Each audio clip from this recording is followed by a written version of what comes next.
Hey guys, this is Hell Hades. This is a Raid Shadow Legends video. Guys, we're going to be on the test server here. We're going to be taking a look at WIXWELL.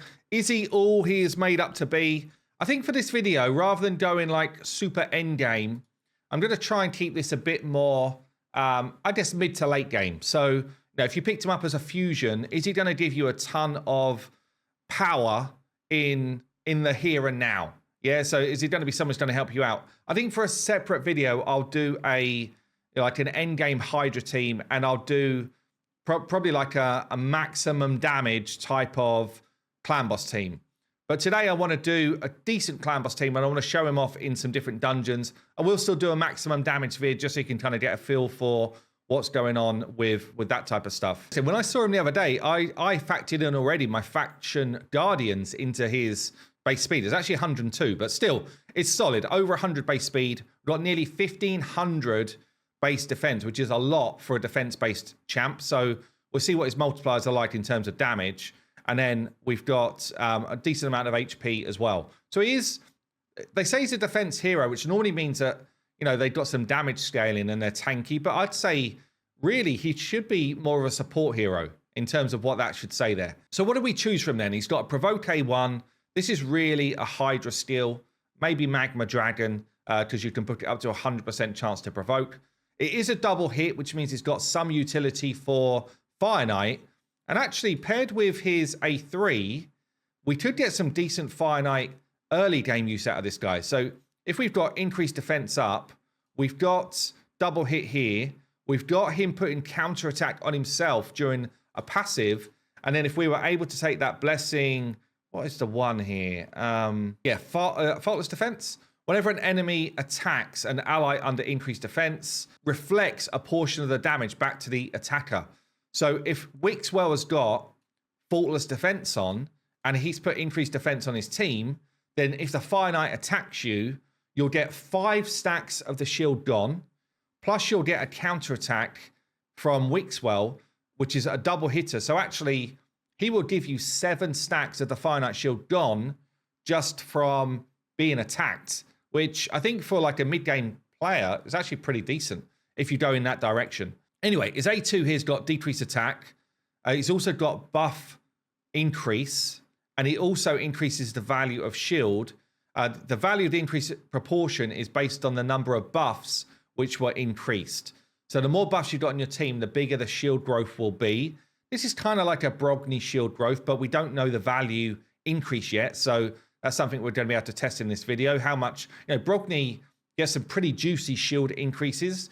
So if WIXWELL's doing the same, then, the pair of them together could end up being nuts for certain content, but still decent ability, decreased attack. Even if it didn't have this shield increase part, this is a good ability on a 3-turn cooldown. We've then got this new buff here, intercept. So whenever anybody with intercept up is attacked with any form of crowd control, like stun, daze, anything like that, provoke, fear, true fear, all it will do, instead of taking that debuff, you'll actually just lose one of the stacks of intercept, which is particularly good, actually, in Clan Boss for your stun target.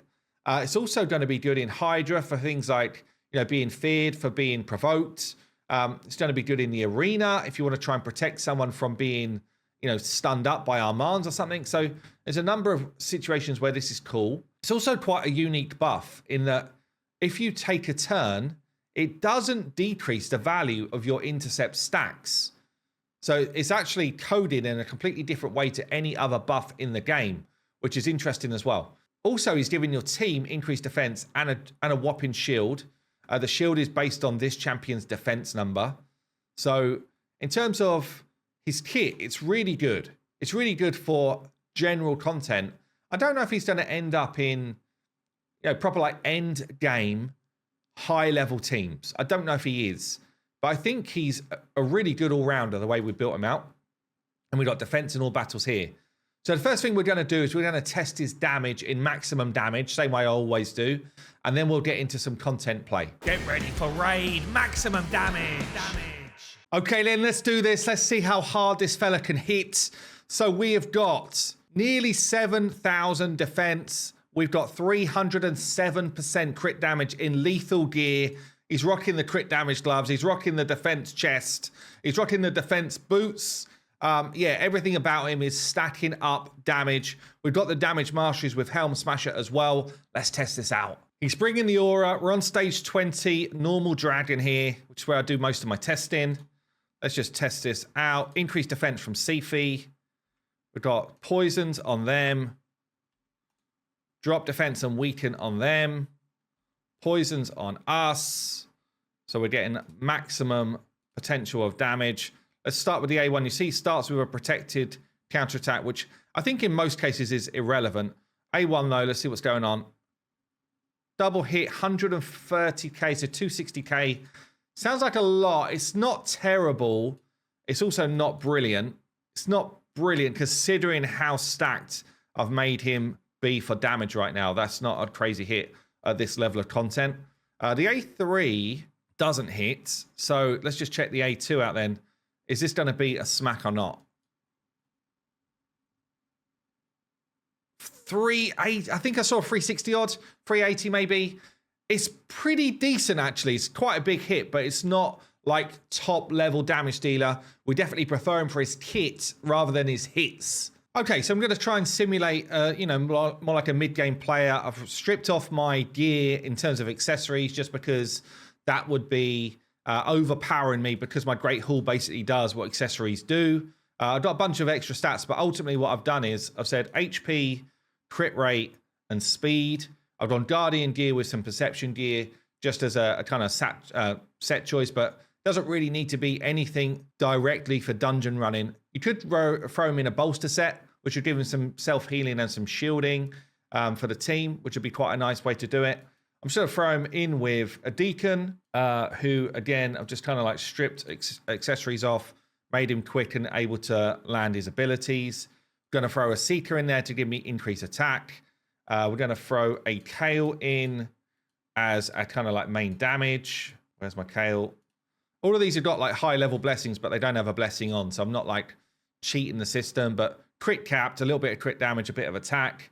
And then we're going to throw in a Morag to make use really of the defense buff we're getting from WIXWELL. So my Morag, wherever she is. Anyway, same sort of thing. We stripped off the accessories. In terms of WIXWELL here, I've just kind of done him as if he was in a clan boss style mastery setup. So War Master is our main mastery. We've taken Shield Bearer to gain the benefit of additional shields. And we're going to kind of like try and extend that decrease attack when it goes out there. We'll start with dungeons, and then I'm going to do a kind of like cool clan boss team for, you know, more like a, yeah, this kind of like average player. So let's kick off then with Dragon. Let's see if we can kick a Dragon 20 team into touch pretty comfortably here with these guys. Really what I'm looking for is like how well does WIXWELL support the team? That's what we're looking at here. Like for that mid-game player, probably don't even need Seeker, honestly. We could probably just go with, I'm trying to get into that mindset of, you know, the average player coming through, how much do they benefit from someone like this? So let's just throw KO in as well. So this type of team, Dragon 20. Firstly, what does he do on auto?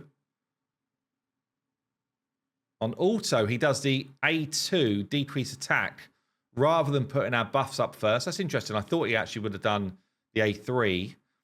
He casts the intercept on himself, which is basically, I think, because he's the leader. We'll test that a bit later on in the video, but I think intercept is straight up just going on the leader here. And then obviously, whenever we're attacked, we've got a chance to provoke.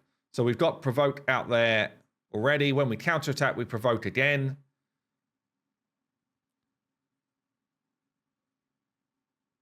And I think, honestly, with the shield that he puts out as well, provoke again.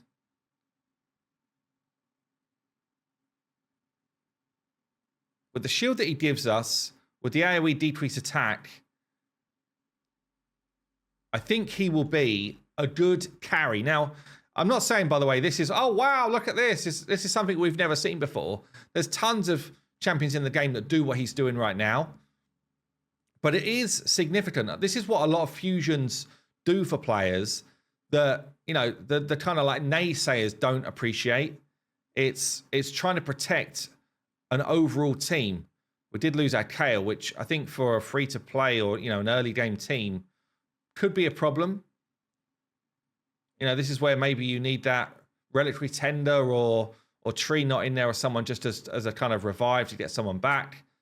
But ultimately, we're in pretty good shape. Dragon 20 with, I'd say, an okay base of stats on the team, but nothing too crazy. My Morag maybe is built a bit better than most. I'm not sure, actually. But I'm also interested to see how the intercept plays out for Dragon. So I'm assuming we didn't keep the intercept buffs over rounds, did we? No. So we start again. We get the decreased attack on Dragon. Any boss with decreased attack is basically a win. Intercept buff goes on him. So if you had a leader that had a cleanse, for example, like I don't know, if you had someone like a Bad L or someone like a who else got? Anyway, any decent cleanser, even someone like a Reliquary Tender, honestly, you could intercept them. See the way he didn't take a stun because he's got the intercept up? You could leave that on your cleanser, and then the cleanser would stay out of the stun and keep going. Could have done with KO at this point because that's how we get our poisons out.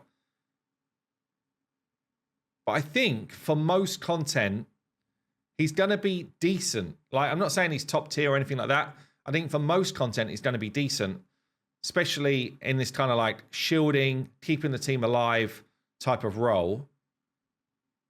What I will say, though, is shield growth with this type of number of buffs feels very, very weak.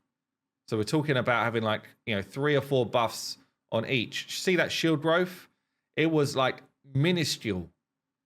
Like we barely saw any shield growth at all. So if I think back to like a Brogni, if Brogni was doing shield growth at that point, like the shield, you would noticeably see a chunk. And I don't feel like we're seeing a chunk at all. Now, having no poison at this point might mean that we actually just die. Someone like Morag's good here because she's given us this strengthen, which is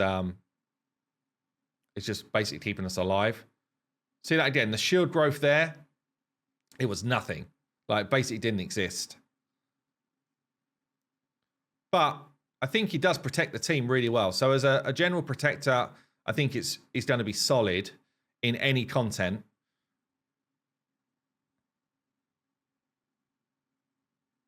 And I do like the intercept buff. I like the fact that if someone's got it on, he is then passing it to the next person in the team. So you can get to the point like we've got here where we're just not going to be stunned. No one's taking a stun right now. And if someone had one like he had there, he's just reapplied it to himself. Intercept does not get increased in terms of when he does his buff increase. I think we die right at the end here. But you can imagine if the poisoner actually gets through to this stage, or maybe not, we're just fine. Like, we've got 2 tanky defensive champs. But the only way I'm doing damage right now is War Master hits. And obviously we've got no healing. We've got shields. We don't have any healing in these two. But I think that's a fair kind of like protection against anyone, any boss that's going to do any sort of crowd control. The longer he's in the fight, the more effective these intercept buffs become. We're going to lose right at the end, look. Or do we win right at the end with the counterattacks? Just about. So, yeah, I mean, he's actually kind of solid. He's kind of solid there. If I think about other areas where we're going to get that sort of benefit, freezes against Ice Golem would not land. AoE decrease attack against Ice Golem is super strong. He's not great for affinity for stage 20, but definitely you could run the same type of team and he'd start to block the freezes. AoE decreased attack is the best debuff for this boss. So I think it's definitely like got some good, not saying again top tier, but actually pretty solid.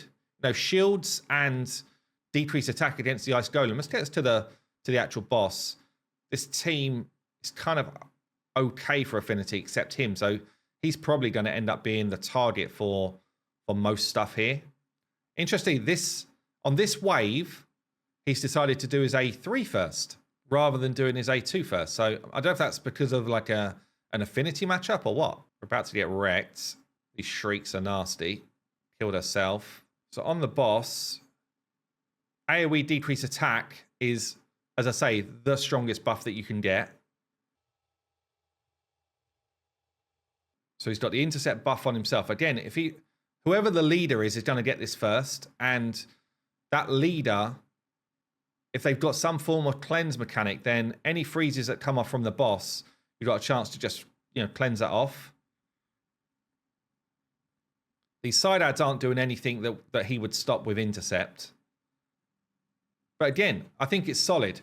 I can't really show you Fire Knight because I don't have the blessing on him. But if we had that blessing for the faultless defense, then for Fire Knight, again, stage 20 odd, he's going to be solid for that. Like carrying the team to the boss and then getting some of those stacks off of the boss in terms of the shield. I think it'd be really good for that. But then here we go, stage 20. I mean, you saw the stats of this Kale. He's really just being kept alive by shieldage here. And the decreased attack means we've got a chance. If he does attack, though, with 2 adds up, he's basically ignoring 100% of our defense. So that is a concern. Kind of need to kill an ad, but an ad's going to drop, which means that now it's 50% of our defense they ignore. So you can see here, we've lived through it really comfortably. So I think general dungeon content, perhaps with the exception of Spider, like increased defense and shield is solid, but it's not going to be a game changer in Spider. I guess it helps you if you're going to use a burn tactic. It will help you have some time to get those burns away. But I think for the average player, general dungeon content, he's going to be really solid for. Up there is like a decent carry anywhere. Probably really similar in a lot of Doom Tower bosses as well. Just like generally solid and will help you to get the job done. You can see here we're easy doing this. So let's end this one. But yeah, actually really impressed with that. I think he's going to do a good job for most players. I think what we do now, I've been building out a kind of like concept for a clan boss team based on a team that I used to run ages ago, which is a 2-for-1 speed tune. I'm going to build this out here. It's a little bit more towards late game. So, decent speeds for your champs, but it's not an unkillable team. And it's relying on basically having infinite buffs. So we'll be able to get a real look at how good his shield growth is. It's not an infinity team in terms of forever stacking shields. It's more about infinite buffs and dealing with the clan boss, I guess, as it was meant to be dealt with. Okay, then let's show you some of the different builds we got. So Lady Mikage here is got sort of pretty standard clan boss masteries. We have got ourselves just like a pretty easy going build. Other than the speed, you do need to hit the 245 speed. The blessing has given me a bunch of stats actually, but I think a lot of people would have picked up a Mikage blessing. Also doesn't have to be Mikage, like any buff extender can fill this role. Anyone who's doing the buff extension on a 3-turn cooldown, there's rares that do this as well. I just thought she'd be a fun one to bring into the mix. Our WIXWELL build here is similar to what we had before. So I've got him in Guardian gear. I've sped him up to hit the speed that I need. So he's at 248 speed. I basically concentrated on HP in this build rather than crit and stuff. So HP on the chest and the gloves just to stay alive for longer. And then to hit the speed, I did have to steal a banner. The banner gives him nothing, by the way, other than the speed. So it's not like, oh, I'm cheating the system. I just needed a bit more speed and I couldn't do it in my basic gear. And the masteries are kind of standard clan boss masteries. I do want Shield Bearer for the bigger shields. I kind of like Master Hexer to give him the decreased attack for longer. There's definitely an element to say you could just go down the defense tree as well and get more damage reduction, but I think this is pretty solid. We've then got ourselves a Clod. Now, Clod could be Lydia. Yeah, if you want to improve it, Clod could be Lydia, but Clod is cool here in terms of giving us increased speed, and increased accuracy, actually, which I completely forgot he did, which we extend forever, which means that we can basically run this team and have infinite buffs, which is pretty cool. So he's also bringing decreased crit rates, which means the clan boss will never crit you as long as this is on. It's a really underrated debuff for clan boss. You will never take a crit when this is on. He's also got some healing going on. He's got some shieldage going on. Should mean we can go for long. He's in Guardian gear and He's the fastest of the team, 268. I did crit cap him, but it doesn't need to be crit capped. That's a luxury. We've got, who else have I got in the team here? Taragi as our ally protector. So Taragi's got stalwart gear on. I've just tried to punch HP up as high as I can. He's got enough accuracy to land his kit. So his kit is all about landing poisons when he takes a hit. He protects the team. He heals himself. And he's also got decreased attack on his A1 as well. Taragi is a brilliant clan boss champion if you're not running unkillable teams. And then for my damage, I just thought I'd bring in a Fane. She's the only one who cheats the system. I do have accessories on her because she is very squishy if you don't have some defense coming in through accessories. So cheated my system, and I also needed to grab that speed here. So on the test server, we're not able to do optimizing. So I'm just like eyeballing builds. Over 2,000 defense is important. Some HP, and then I just built attack and damage after that. Not even crit capped. And again, same sort of masteries. So we've got our 5 champions ready. Okay then, so my clan boss has literally just changed affinity because of Free Willy here, slamming the clan boss for 2.67 billion damage with this broken chicken. The chicken's totally broken right now. So what I've done is, I guess just to prove it's affinity friendly, spirit affinity with this current team would be an issue. We'd need to change out and get some sort of block debuffs up to deal with like the decreased speed. But otherwise, it will deal with any other affinity. But you do need to do a little bit more manualing at the start. So WIXWELL can be your affinity champion to deal with the stun control, which is actually quite cool. So in terms of setup here, prioritize A3, then A2 on WIXWELL, A3, then A2 on Claude, A2, then A3 on Mikage, or whoever your other buff extender is. Make sure they're doing their buff extension. Taragi, I need to A1 twice, and then it's full auto, and then Fane, whatever.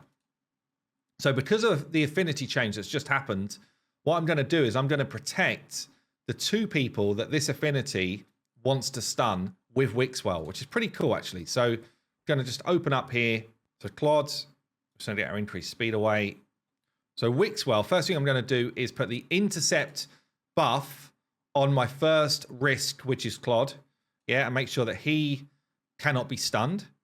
We're just going to auto through the rest of their abilities. They're all set up right for now. I need to A1 with my Taradi a second time. Going to A3 go in here. A1 with Taradi a second time. Just auto. I just want to get back round to WIXWELL's. So I've got one more turn. The next turn on WIXWELL, I'm going to make sure that we put the intercept buff on my Taragi as well. So he can carry on auto in. Should be here now. Yeah, so you see this. So I'm now going to choose to do this on Taragi. And now basically, something to let you know, if everyone's got increased defense up, the clan boss will always target your leader. But, and that's if everything is equal, okay? If one person does not have increased defense up, clan boss is going to target that person. Clan boss also does not like to hit people that have got counterattack on. So normally WIXWELL would be the target, but if this was void, WIXWELL would be the target. But because counterattack's there, he'll go to your position 2 champion. But again, if you've got this affinity problem, then he's always going to go for a weak affinity in this situation. So both Taragi and Claude are now protected with this intercept, which should mean that when he does his stun, we'll see, he should hit one of these 2. And you see, yeah, 1 stack of interceptors gone. What's incredibly cool about WIXWELL for this type of team is, for any type of team, honestly, for clan boss, is that over time, he puts the intercept buff on everybody. So if you get a bit further down the line and your clan boss team is starting to take a lot of damage and the stun target starts to move, because this is the only buff that never falls off, no matter how many turns you take, it doesn't drop off. It just drops off if you take a stun hit. Your whole team will be protected from stuns when you get further on in this fight. Completely protected, which is totally unique for a champion. I actually think it's very cool for clan boss. especially for people that are struggling, you know, their way through, because we're just never going to take a stun. This team will never take a stun now. And you can see that we're starting to get the buff on. What we got it on now? Like four champs. Needs to reapply it to Claude on his next turn. Hopefully he'll do that. Hoping he does that, because then it means that I don't have to do any manual intervention. But he should do the way he's interacting at the moment. Yeah, there it is. See? So there's just never a situation where we don't have the ability to deal with a stun in any comp. It's very cool, actually. So I'll let this run through. We'll see what sort of damage we do. We're now in a position that my decreased attack champion, or one of them, is the wrong affinity, which might prove a problem down the line. Also, he's my protector, which means he's probably going to take a lot of damage. So this won't be as kind of like big a hit as a, you know, like a void affinity hit, but it doesn't really matter.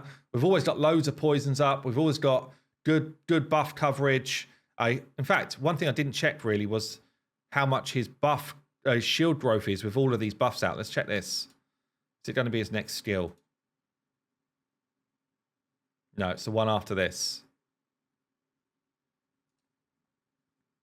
What sort of shield growth did we get? You can see there's quite a slim shield. The shield growth is always based on the amount of buffs that he's doing it with. Yeah, his shield growth is not great, I'll be honest. It's really not great. It's nowhere near a Brogni. You know, Brogni would have chunked shield up there. His shield growth is nowhere near that. I guess they're a bit fearful of doing like a Brogni style shield growth after the last thing that happened, but doesn't make a lot of sense to me.